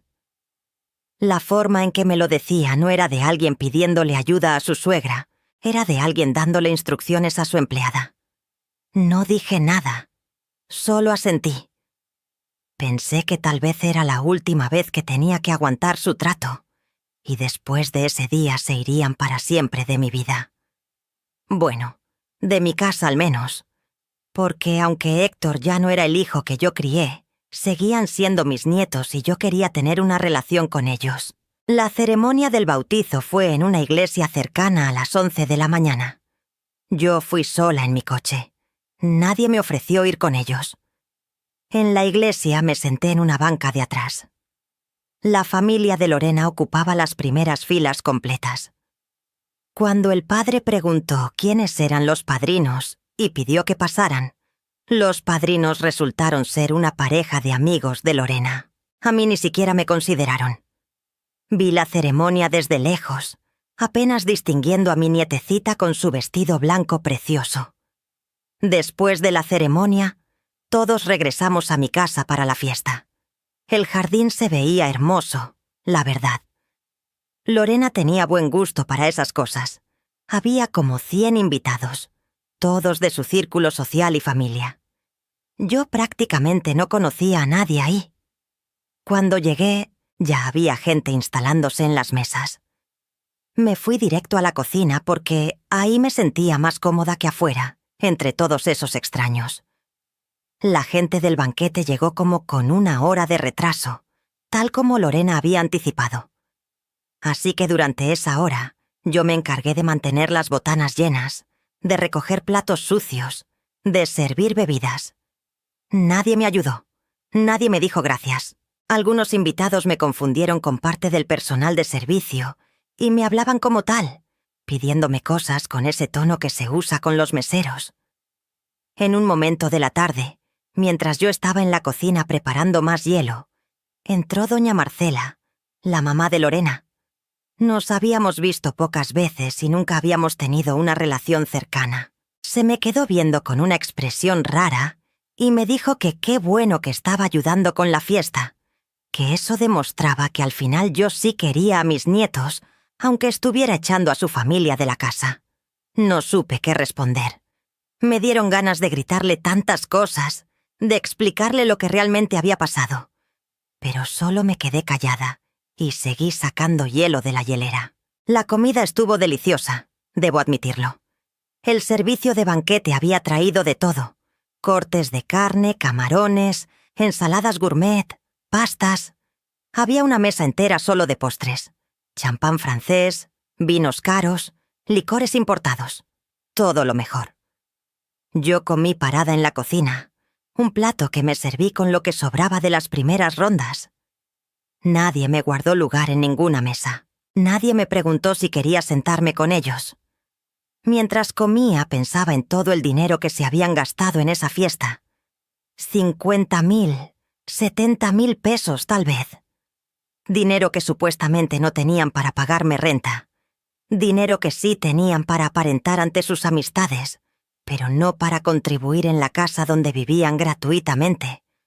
La ironía era amarga como la bilis. Después de la comida, llegó el momento del brindis. Héctor se paró frente a todos los invitados, con una copa de champán en la mano. Agradeció a todos por acompañarlos en ese día especial. Agradeció a los padrinos por aceptar el honor. Agradeció a sus suegros por su apoyo incondicional. Agradeció a Lorena por ser una madre maravillosa. No me mencionó ni una vez. Cuando terminó su discurso, todos levantaron sus copas y brindaron. Yo estaba parada junto a la puerta de la cocina, con un vaso de agua en la mano, porque ni siquiera me habían dado una copa de champán. Veía a todos esos desconocidos celebrar en mi jardín, en mi casa, tomando del champán más caro que probablemente habían probado en su vida. Y algo dentro de mí finalmente explotó. Todas las semanas de preparación, toda la planeación que había estado haciendo en secreto, todo llegó a ese momento. Respiré profundo y caminé hacia el centro del jardín donde estaba Héctor. La música había bajado después del brindis y la gente estaba platicando en grupos. Me acerqué a mi hijo y le pedí en voz alta que me prestara atención, que yo también quería hacer un anuncio. Héctor me miró sorprendido. Lorena, que estaba a su lado, me vio con cara de pánico, como si supiera que algo malo estaba por pasar. Algunos invitados voltearon a verme. Pedí que por favor todos me escucharan un momento. Poco a poco, las conversaciones se fueron apagando. Me paré en medio de todos esos ojos que me miraban con curiosidad. Y entonces, con la voz más firme que había tenido en años, Solté las palabras que llevaba guardando por tanto tiempo. Les dije que primero que nada, quería agradecerles a todos por venir a celebrar el bautizo de mi nietecita Valeria, que me daba mucho gusto que estuvieran ahí compartiendo ese momento especial. Algunos asintieron con sonrisas corteses. Lorena me miraba con los ojos muy abiertos, claramente preocupada de qué iba a decir. Continué diciendo que aprovechaba que estaban todos reunidos para hacer un anuncio importante, que durante los últimos casi 4 años, mi hijo Héctor y su esposa Lorena habían vivido en esta casa, en mi casa. Enfaticé el mi. Les expliqué que cuando ellos llegaron, venían de una situación económica complicada, que yo, como cualquier madre amorosa, les abrí las puertas de mi hogar sin pensarlo 2 veces, que les di no solo un techo, sino todo: comida, servicios, todo lo que necesitaron durante 4 años completos. Vi cómo algunos invitados empezaban a incomodarse, mirándose entre ellos. Don Arturo y doña Marcela me miraban con cara de enojados, como queriendo que me callara. Pero yo seguí. Les dije que durante esos 4 años, ellos no habían aportado ni un solo peso para el mantenimiento de esta casa, que todo había salido de mi bolsillo. El predial que pagaba cada año, los servicios de agua, luz, gas, internet, la comida de cada día para 4 adultos y 2 niños, que si sumábamos todos esos gastos, estábamos hablando de más de 1 millón de pesos que yo había invertido en mantenerlos. Héctor intentó interrumpirme, diciendo que eso no era momento ni lugar para esa conversación. Pero yo levanté la mano y le pedí que me dejara terminar. Mi voz sonaba tan firme que hasta yo misma me sorprendí. Les conté que no solo les di apoyo económico, que los serví día y noche, que cociné, limpié, cuidé a sus hijos, que me convertí en su empleada doméstica sin sueldo. Algunos invitados empezaron a murmurar entre ellos. Vi caras de sorpresa, de incomodidad. Dije que hace 2 meses, cuando ya no aguanté más el maltrato y la falta de respeto, les pedí a mi hijo y su esposa que comenzaran a pagar una renta justa por vivir aquí, o que buscaran otro lugar. Que su respuesta fue negarse, tratarme como la mala madre del mundo, y buscar formas legales de quitarme mi casa, declarándome incapaz mental. Eso último causó un revuelo. La gente ya no solo murmuraba, algunos hablaban en voz alta. Vi a Valeria, la hermana de Lorena, que sabía toda esa parte de la historia, asintiendo desde su mesa. Don Arturo se paró de su silla, rojo de la ira, pero su esposa lo jaló del brazo para que se sentara.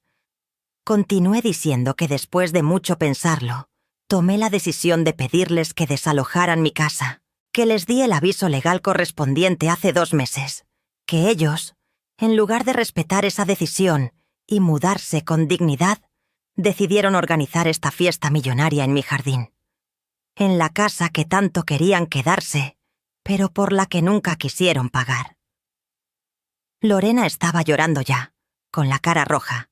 Héctor me miraba con un odio que me dolió en el alma, pero que ya no me iba a detener. Levanté mi vaso de agua como si fuera una copa de champán y dije, para terminar mi anuncio, que quería que todos supieran algo muy importante, que hace 1 semana, mientras ellos estaban ocupados organizando esta fiesta, yo había firmado un contrato de venta de esta casa, que había vendido mi propiedad a un fondo de inversión inmobiliaria por una cantidad muy generosa, que el trato incluía que yo tenía derecho de habitación vitalicio en una sección de la casa, específicamente la planta baja y mi recámara, pero que el resto de la casa, incluyendo la planta alta donde ellos vivían, ya no me pertenecía. Y los nuevos dueños ya habían sido notificados de que había ocupantes ilegales que debían ser desalojados de inmediato. El silencio que siguió fue sepulcral. Nadie se movía. Nadie respiraba casi. Todos me miraban con la boca abierta. Les dije que esta hermosa fiesta que estaban disfrutando este champán francés que estaban tomando, estos camarones y cortes de carne que comieron, todo lo habían disfrutado en una casa que ya no les pertenecía ni a ellos ni a mí.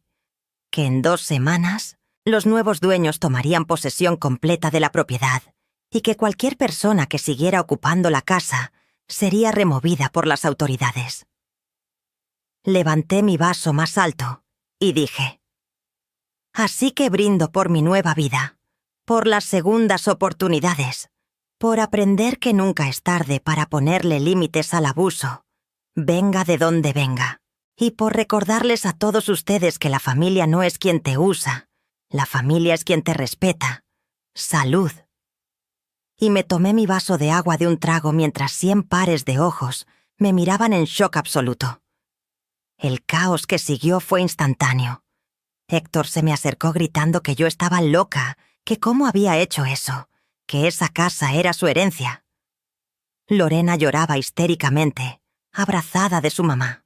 Don Arturo me gritaba que iba a demandarme, que era un fraude, que yo estaba mintiendo.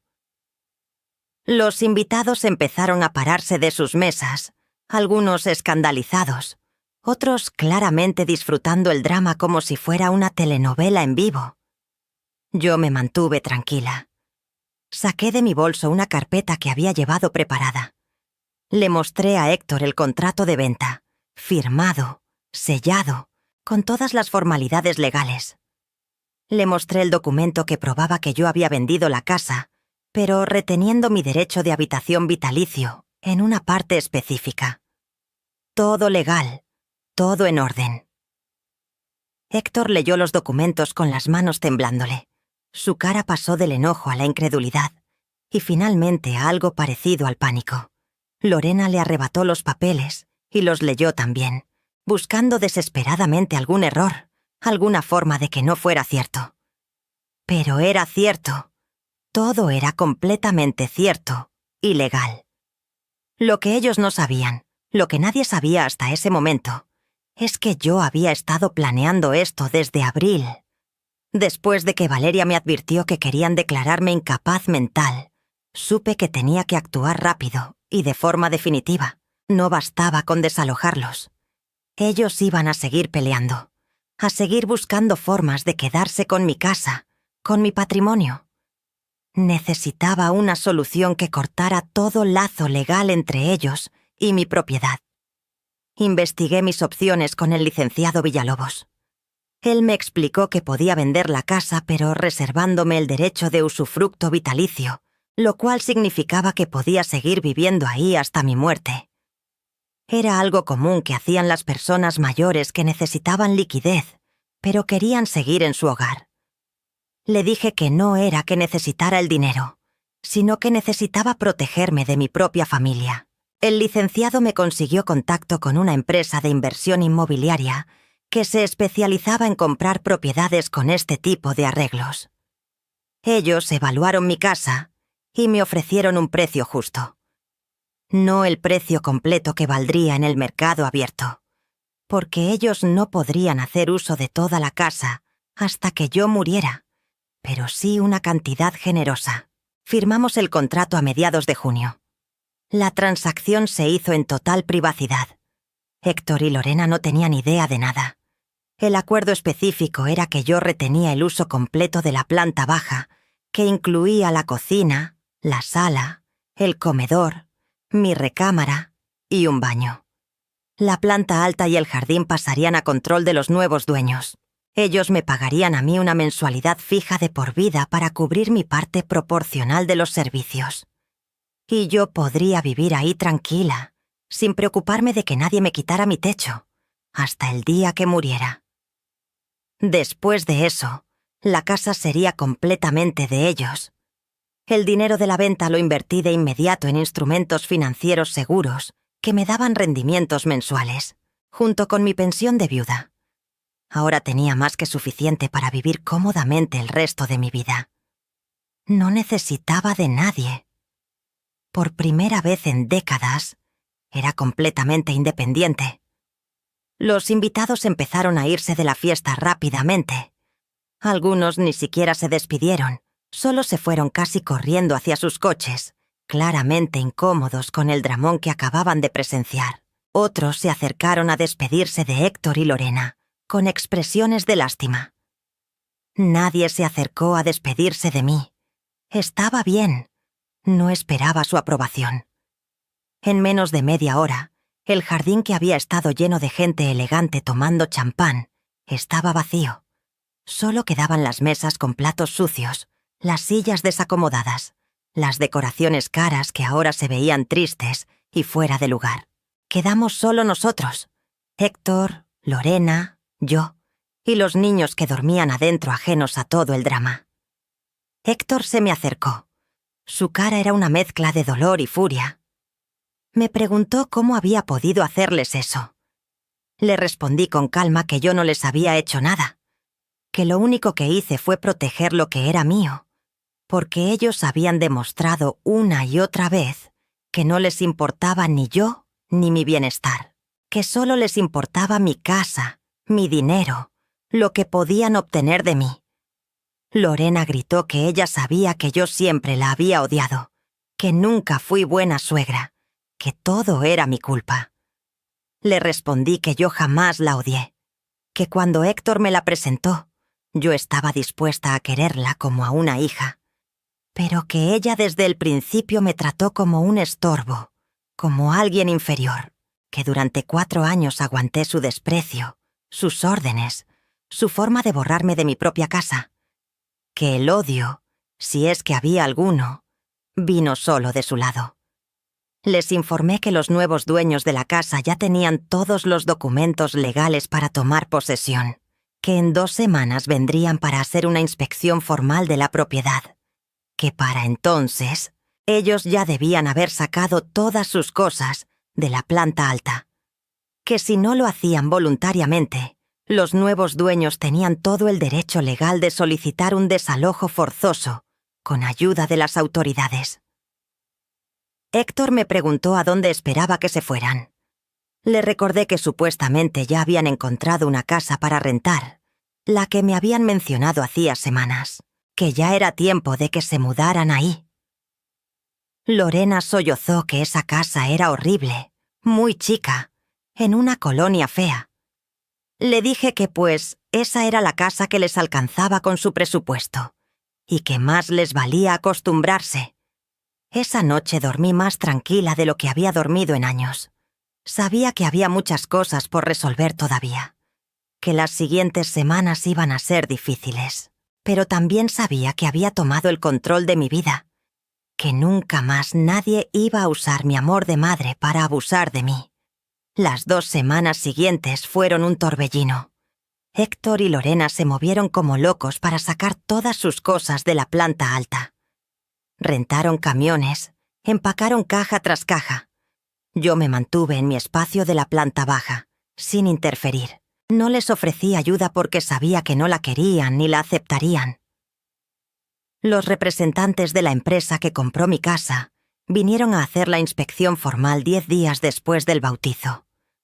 Eran un señor de traje y una señora muy profesional. Revisaron toda la propiedad, tomaron fotos, hicieron anotaciones. Cuando vieron que la planta alta todavía tenía muebles y cosas de Héctor y Lorena, me preguntaron si había algún problema. Les expliqué que los antiguos ocupantes estaban en proceso de mudarse y que para el fin de semana ya no estarían ahí. Ellos asintieron y me recordaron que cualquier daño a la propiedad sería descontado de mis pagos mensuales. Les aseguré que todo estaría en orden. El día que finalmente se fueron, el 15 de julio del 2021, no hubo despedidas. Héctor bajó las últimas cajas en silencio. Lorena se llevó a los niños directo al coche sin dejarme siquiera darles un beso de despedida. Los vi cargar el camión de mudanza desde la ventana de mi sala. Cuando terminaron, Héctor regresó una última vez. Dejó las llaves de la planta alta en la mesa del comedor. Me miró una última vez con una expresión que no supe descifrar. ¿Tristeza? ¿Enojo? ¿Arrepentimiento? No lo sé. No dijo nada. Solo se dio la vuelta y se fue.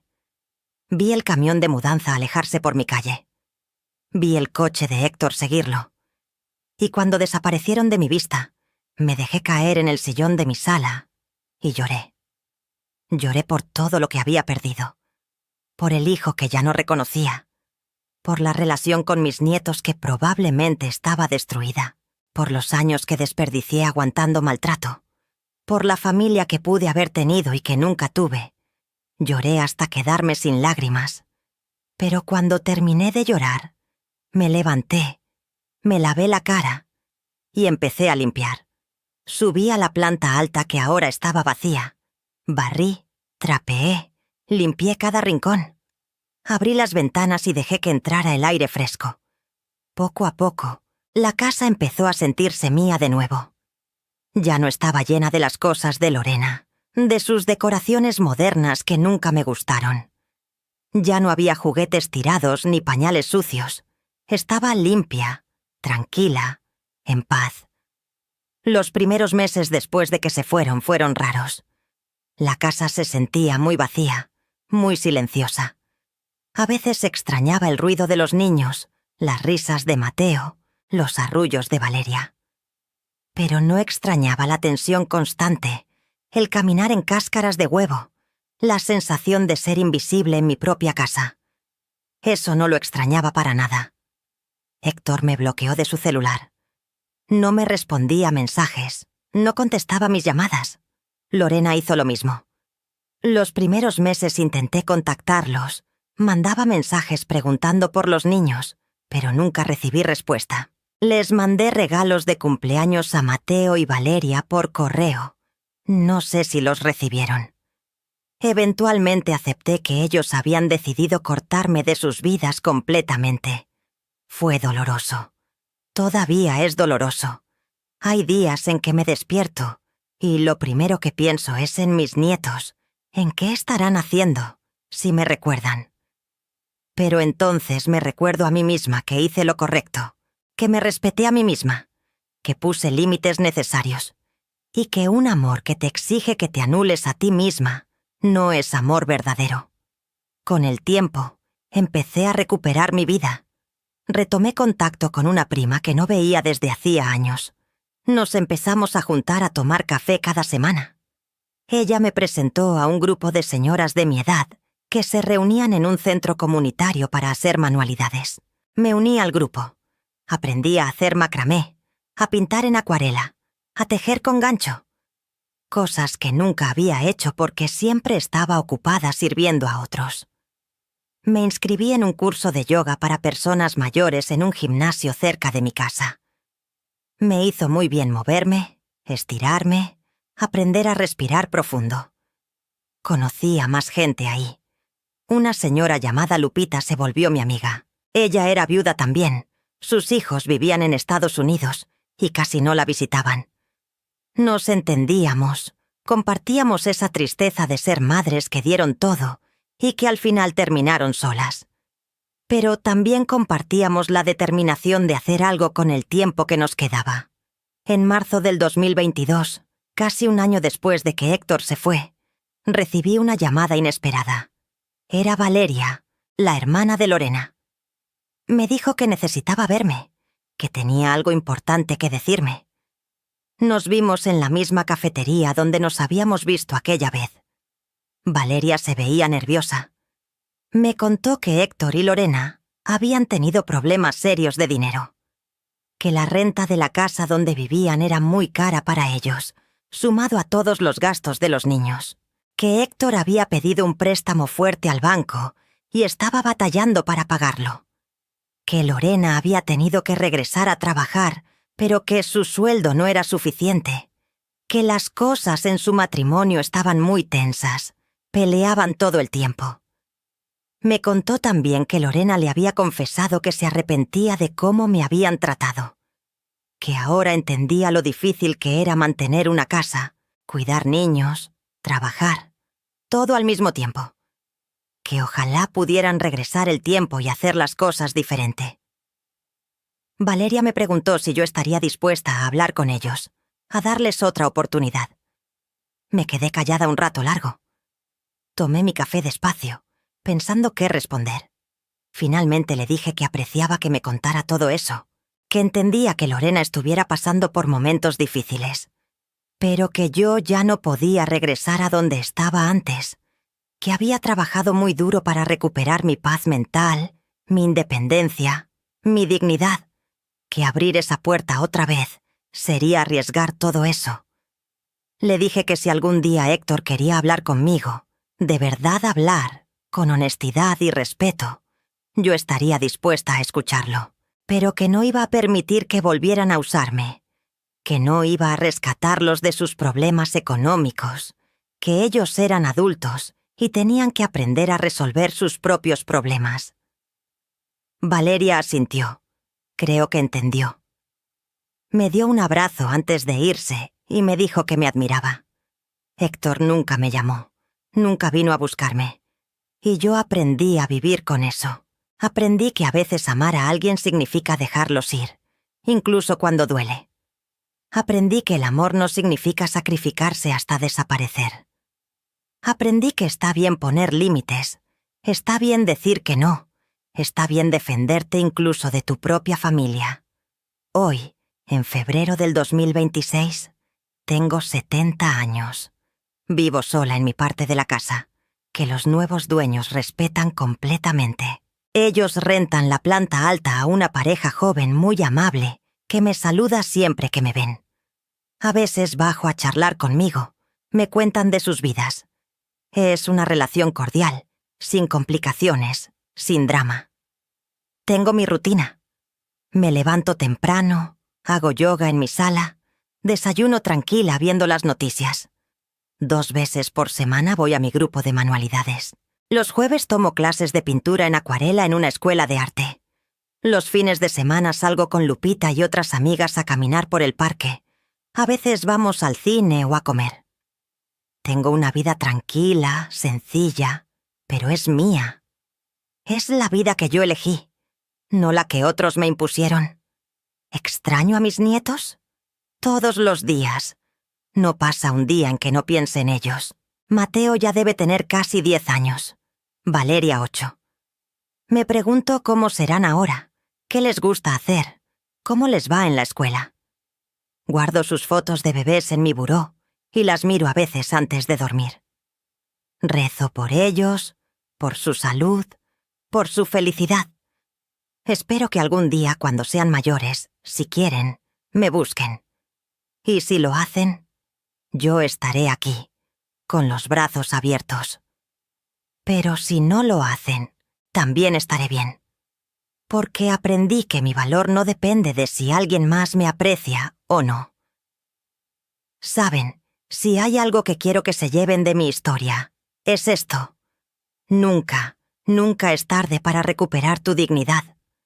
No importa cuántos años tengas, no importa cuánto tiempo hayas aguantado, siempre puedes decidir que ya basta, que mereces mejor. Yo pasé 4 años permitiendo que mi hijo y mi nuera me trataran como sirvienta en mi propia casa. 4 años aguantando humillaciones, ignorando señales, tragándome mi dolor. Y durante esos 4 años me decía a mí misma que era lo correcto, que así se sacrifica una madre, que el amor familiar significa aguantar todo. Pero estaba equivocada. El amor familiar, el amor verdadero, no es unilateral. No se trata de que una persona se sacrifique hasta desaparecer, mientras las otras solo reciben y exigen más. El amor verdadero incluye respeto, reciprocidad, consideración. Y cuando esas cosas no están presentes, no es amor. Es abuso disfrazado de amor.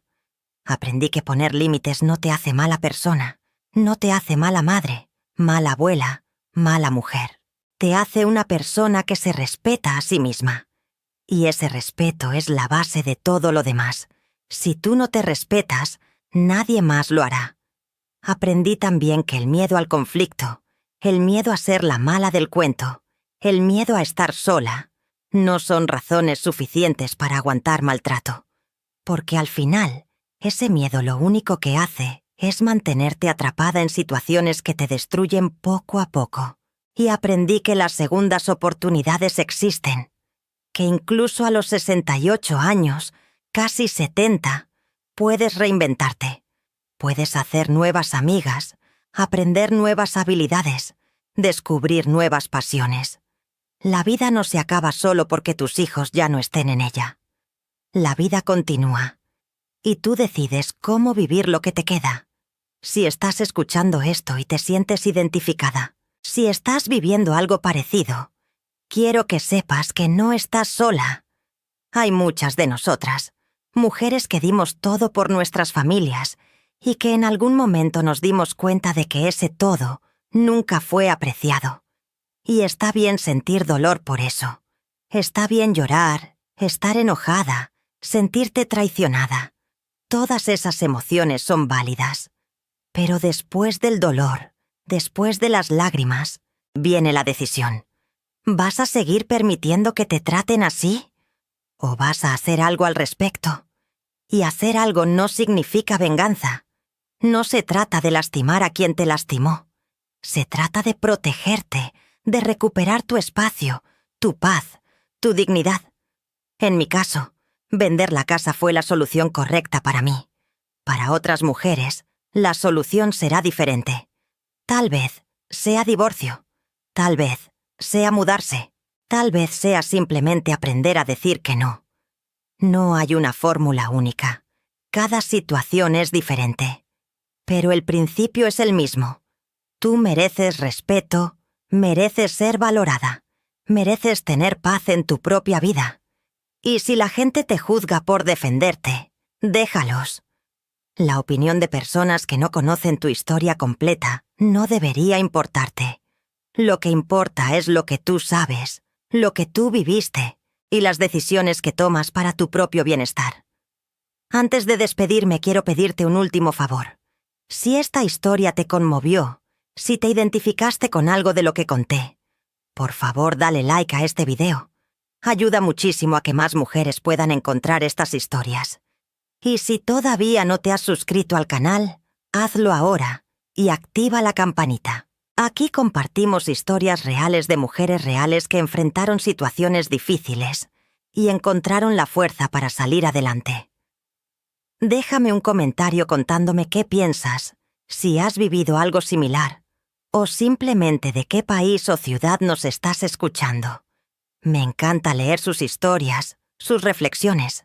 Formamos una comunidad de apoyo aquí, y tu voz es importante. Yo soy Silvia, tengo 70 años, vivo en Guadalajara. Y esta fue mi historia. Una historia que nunca pensé que iba a vivir, que nunca quise vivir, pero que me enseñó más sobre mí misma que todos los años anteriores juntos.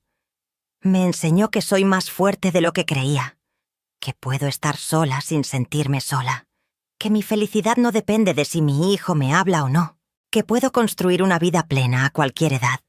Y si yo pude, tú también puedes. Sea lo que sea que estés enfrentando, tienes la fuerza dentro de ti. Solo necesitas reconocerla, alimentarla y usarla. Nunca es tarde para recuperar tu vida. Nunca es tarde para ser feliz. Nunca es tarde para elegirte a ti misma. Gracias por escucharme. Gracias por acompañarme en este viaje. Les mando un abrazo grande a todas las mujeres que están del otro lado, especialmente a aquellas que están pasando por situaciones difíciles. Recuerden, ustedes valen, ustedes importan, y ustedes merecen todo el amor y respeto del mundo. Cuídense mucho. Hasta la próxima historia.